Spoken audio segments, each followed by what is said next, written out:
Okay. Welcome to the Financial Benchmarking for Professional Bodies webinar.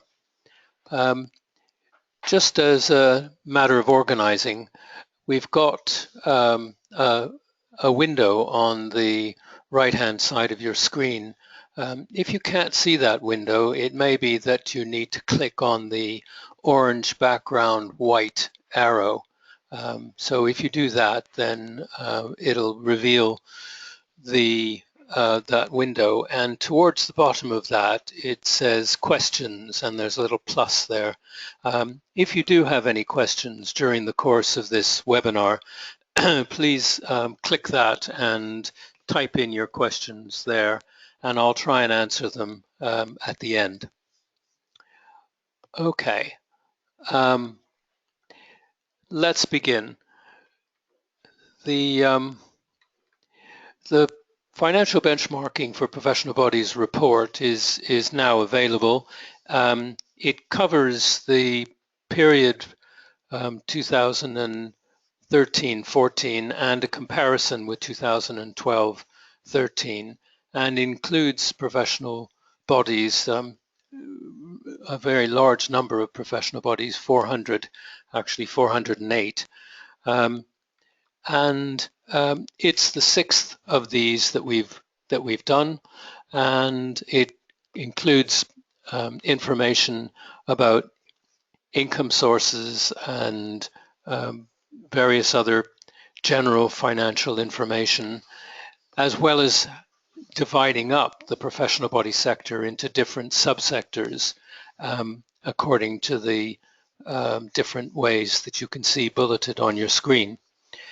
Each of our annual financial benchmarking reports also includes a special survey. In the past, we've done ones on reserves policies and on the structure of subscription fees. In this one, we've got a survey of financial governance, which I'll be reporting on, as well as giving you general information about the contents of the financial benchmarking report. So let's begin. Overall, the sector in some ways looks rather small, and in other ways it's very big. It looks small in terms of overall total income, 2.64 billion, and number of full-time equivalent employees, 19,700. But the real significance of the sector is its importance in terms of how many members or registrants it represents, and that is 6.28 million. You can see the numbers from the previous year, from 2012-13 in brackets, and from that you can also see that 2013-14 has been a good year and an improvement on all of those measures, particularly on the fourth one, surplus, which has grown from 143 million to 216 million. Overall reserves are a particular feature of professional bodies being very high. Many private companies consider that a reserve ratio of 4 or 5 months worth of total income is sufficient. Professional bodies have on average 13 months. Also, income per member and members per employee are shown there. I'd like to do a poll now. As I've said, overall the sector has improved during the year, but I would like to know in terms of how you've been doing during this past year. So let's open the poll now, and if you could tell us whether your financial situation has improved or not during the year.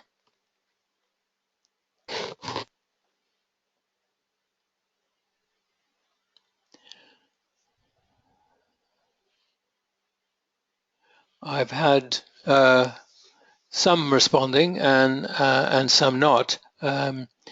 We I think we'll just keep it open for another few seconds. Don't know if anyone's having trouble voting.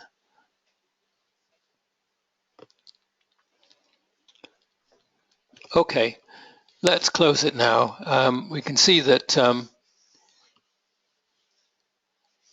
100% have said yes, though this is a very small sample. But it looks like the overall change in fortunes for professional bodies reported in the financial benchmarking report is reflected in the collection of people attending this webinar.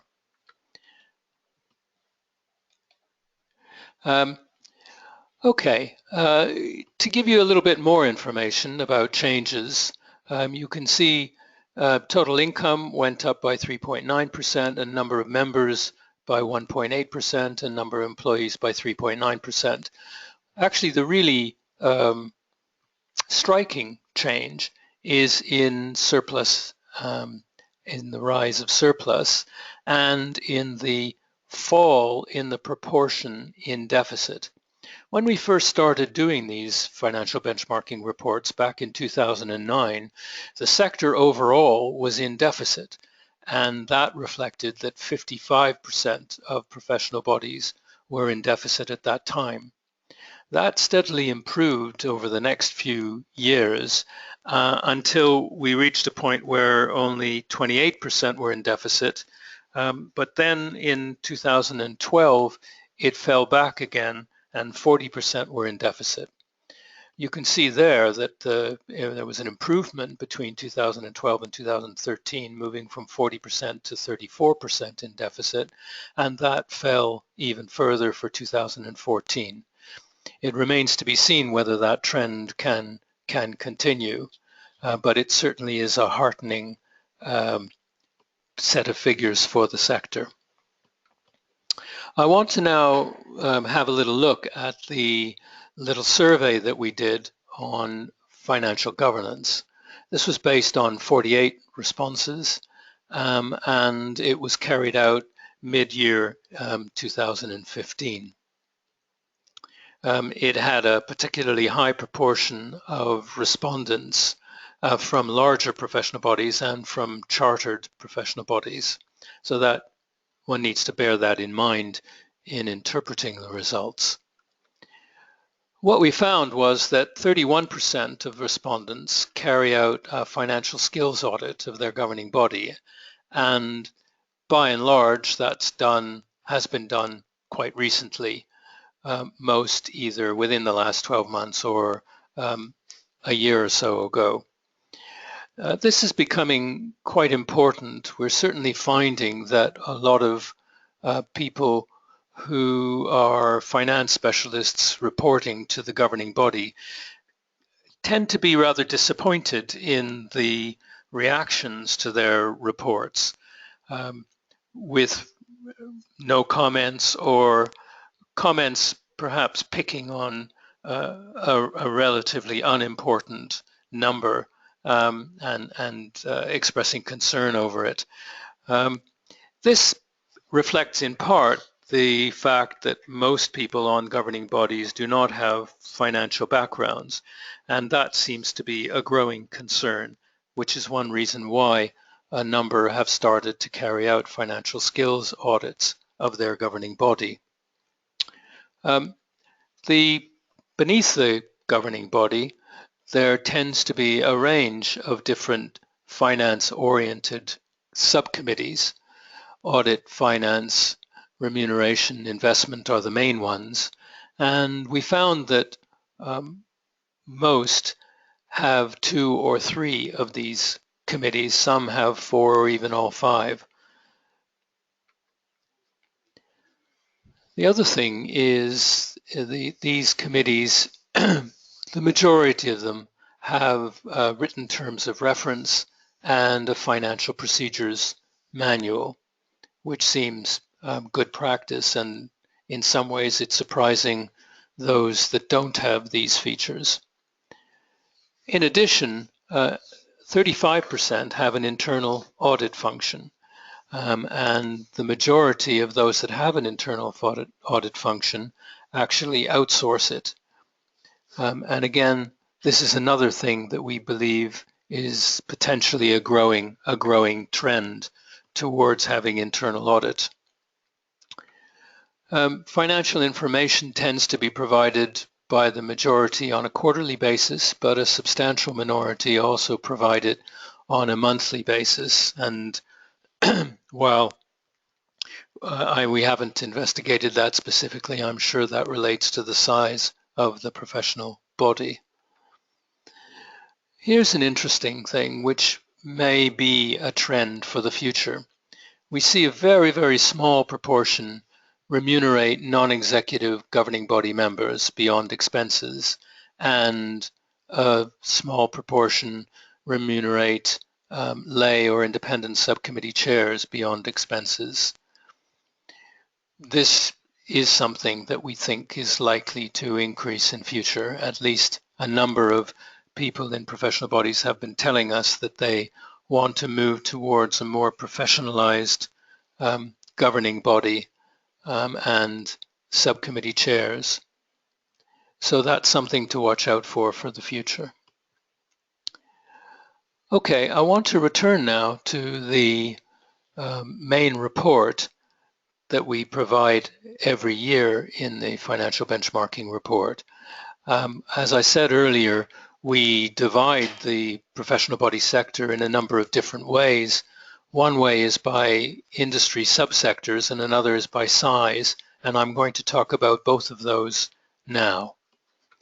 So, industry subsectors, we divided the overall professional body sector into 4 subsectors of roughly equal size: the business sector, engineering, health, and then everything else.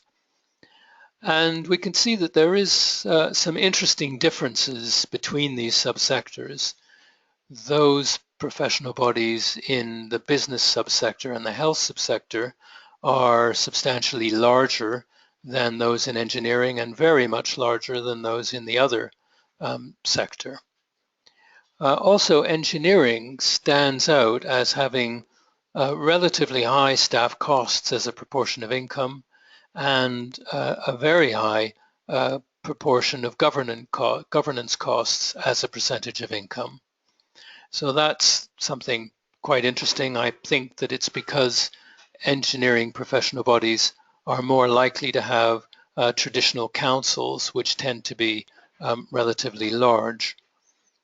The other thing to note from this table is the change in surplus between the 2 years. Currently, you can see that the health sector and the other sector are doing better in terms of surplus as a percentage of income, but you can see that all 4 sectors fairly consistently have improved between 2012-13 and 2013-14. Particularly striking, I would say, is the change in the other sector, which moved from being in, on average, a deficit as a percentage of income to a fairly substantial surplus as a percentage of income. Okay, I'd like to do a poll now, and I'm about to go on to describe the distribution of income according to different sources. Now, of course, the main source of income is, on average, is the member subscriptions. And what I'm interested in is finding out, beyond member subscriptions, which is the most important income stream in your organization. And we've got, as you can see, 3 choices. It's either education training, publications, or member services. Member services being things like conferences and seminars, that sort of thing. So I'm interested to see which you think is the largest beyond member subscriptions. Again, we've got some voting and some not, and oh, yep. Okay. We'll close that now, and we can see that it's split fairly evenly between education and training and member services. Let's have a look at what differences there are in the subsectors that we've identified. So you can see that, first of all, notice that for all sectors, the highest proportion of income comes from member subscriptions and fees, as I said. This reflects a long-term trend in the professional body sector from 20, 30, 40 years ago, when the vast majority of income was from member subscriptions, 80, 90%, has been steadily falling as other sources of income have been rising. And you can see that the health sector is the one where, well, health sector and business have still fairly high compared to engineering and other. As to what comes next, there is a difference. We've got education and training in the business sector and in the other sector being the next most important in terms of how big. But in engineering, publications is the next biggest. And in the health sector, it's pretty even between member services and education and training. So we can see that there is a bit of a difference between the participants in this webinar and what's reported on average overall for these fairly large subsectors. It's also worth noting, I think, that government funding and grants is particularly high in business and in other sector. Commercial activity in the engineering sector. Also, advertising and sponsorship for the health sector seems to stand out quite substantially. Okay, I'd like to go on now to look at differences by size. And here we've got 4 size categories based on the standard identification of size as micro, small, medium, and large, according to number of full-time equivalent employees. So it's quite interesting to see, I think, that obviously total income rises spectacularly by size. That's to be expected. Staff costs as a percentage of income rises slightly with size, and governance costs seems to fall as a percentage of income quite substantially, particularly from micro to small and from small to the other 2 categories. Overall, for several years, we had been reporting a fairly strong correlation between surplus and size of professional body.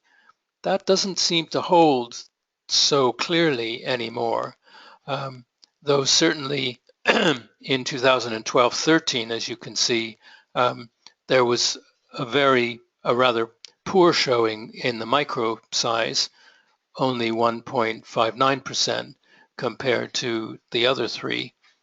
But in the latest year, 2013-14, we can see that it's not really, there's no clear pattern with the medium size not doing terribly well compared to small and large ones, and even doing less well than the micro-sized ones. So that's quite interesting results.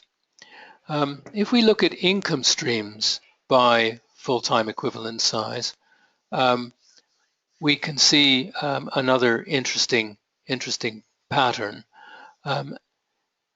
As you might expect, as you get larger, there does seem to be a rough decline in the proportion of income from member subscription and fees, because the larger ones seem to be generating other income sources better than the smaller ones. We can see that sort of pattern, particularly, say, in commercial activities, where there's quite a strong difference between the 11.3 and 11.8% for micro and small, and the 16.1 and 16.3% for large. And an even stronger pattern, I guess, is with advertising and sponsorship, where the very large ones are way out of line with all the others. And also the other income source.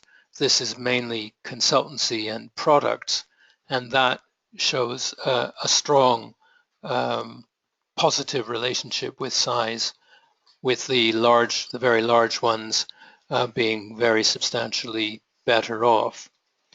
It is quite interesting, though, that medium size. If you look down that column, you can see both a lot of bold black, which is ones that are substantially larger than the rest, and also those red ones which are substantially smaller than the rest.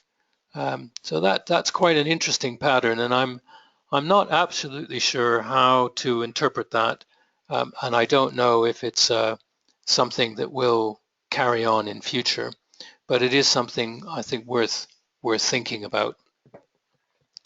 So on that rather questioning note, I think that finishes the main bits of this report on the financial benchmarking report. To follow up on this, as I've said, we've divided in several different ways the professional body sector, and it turns out, of course, that by having this base data, we can divide up the sector in any way that you might find interesting. We have much more fine categories of industry subsectors. We can divide as to whether charities, regulatory bodies, chartered, but also any kind of size breakdown or any other kind of breakdown you might find interesting. You could also give us a list of professional bodies that you'd like to benchmark yourself against, and we can do that comparison. So there's all different ways of dividing up this report, and that service is available to PARN members for £150 and to non-members for £200. The other thing that we've got coming up is a series of training courses. That's our schedule you can see in front of you for February. It's worth just pointing out that the strategic finance course is coming up quite soon. In that course, we do discuss the financial benchmarking report, but we also look very specifically at how do you combine financial and non-financial information in order to decide on which policies you might want to pursue. We also do bespoke training, which is that we will come to you and provide some kind of customized learning for your staff or volunteers at your offices. Well, that concludes the formal presentation. I'm just looking to see if there are any questions, if anyone has asked, and I think I do see something here. Question here, how do I find out whether my body is classified in terms, I think that means where rather than whether. How do I find out where my body is classified in terms of sector? If you email, I think the best person to email is Natasha, Natasha at parnglobal.com. Who is the one who has mainly compiled the financial benchmarking report.